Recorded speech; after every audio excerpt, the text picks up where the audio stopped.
Oh, my God, a runaway spending train taking taxpayers for another ride. Get out! Hi, I'm Neil Cavuto, and that didn't take long, did it? Fresh off hiking the debt ceiling, President Obama trying to railroad more spending. Republicans say that he's in overdrive now, $300 billion worth on roads and railways. He says we got so much bang for the stimulus buck, he wants to spend still more bucks, even though we are essentially out of bucks. Charles Payne is wondering what the buck. We got Dagan McDowell here, Adam Lashinsky, Charlie Gasparino.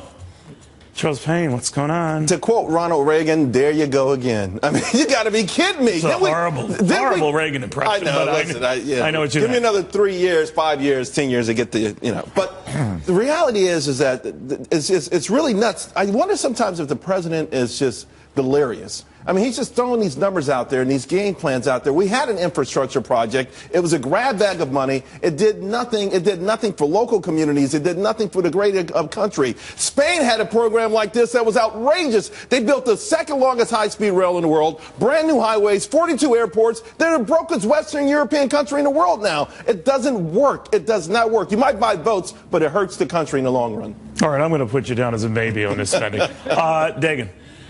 I think that if you're going to pay for this, and it feels like every speech that the president has given since he was inaugurated in 2009, he has mentioned infrastructure spending. But if you're going to pay for it, do it with some honesty, because half of this $300 billion he's proposing is coming from reforming the corporate tax code. If you want to fill the highway trust fund, you have to raise taxes on gasoline, period. And he won't talk about it. Democrats won't talk about it. Nobody will. That is the only truly honest way to pay for fixing the roads. I think she kind of buried the story there, because he's talking about the money, getting it from revamping corporate taxes. Reform. But that inherent in that argument is that you can get revenue cutting taxes.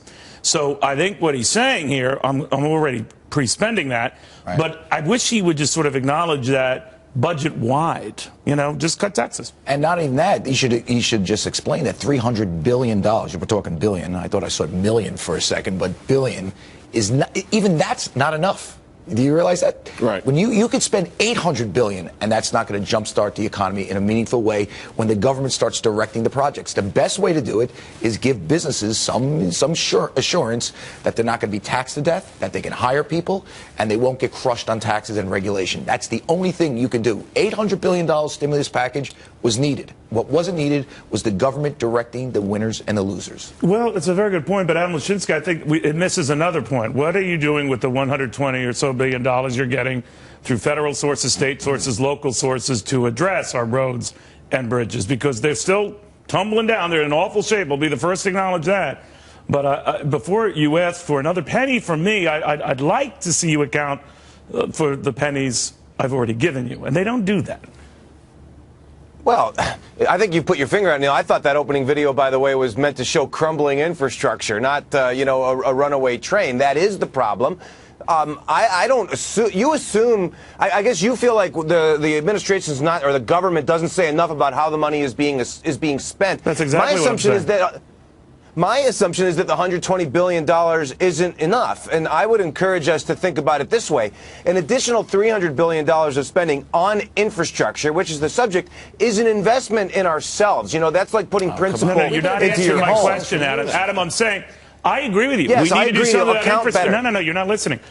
I agree we have to do some of that infrastructure, but I thought to the tune of $120 billion a year we already were, and that money is not accounted for, and a lot of it has been stolen or misplaced or shifted into something else. So I'm happy to address these ills, but I'm not going to compound the sin by adding more money to the money that's already disappearing. So, Neil, I'm always in favor of, better accounting, more hearings, more investigations. More money. Just throw more money at it. You just said it. I'm not. No, I'm not. I assume that a small percentage of that money is being stolen, and I assume, hold on, Charlie, somewhere between the $125 billion that the Republicans are advocating, the House Ways and Means chairman wants, and what the president wants is a good number to have increased spending on infrastructure. What you won't acknowledge is that this notion of infrastructure spending to spur the economy has never worked. Right. It has never worked. It didn't work. Didn't work during the Great Depression. The $800 billion stimulus package didn't work. At least Paul Krugman is intellectually honest. Let's triple it. Because maybe if you triple it, it might work. But you might go bankrupt before it starts to work. And to Charlie's point, my assumption is that even Adam, if you go back and you look at Eisenhower's, the highway project, look at the job creation. Not really necessarily moving the needle on job creation or the economy. So, I got to tell you something. It's to keep telling the American public this is all we have to do. And by the way, Neil, reforming corporate taxes, I don't think the president might mean what you mean. He might mean somehow hiking them. No, there is that. But taking let me address that. Go ahead, finish that point.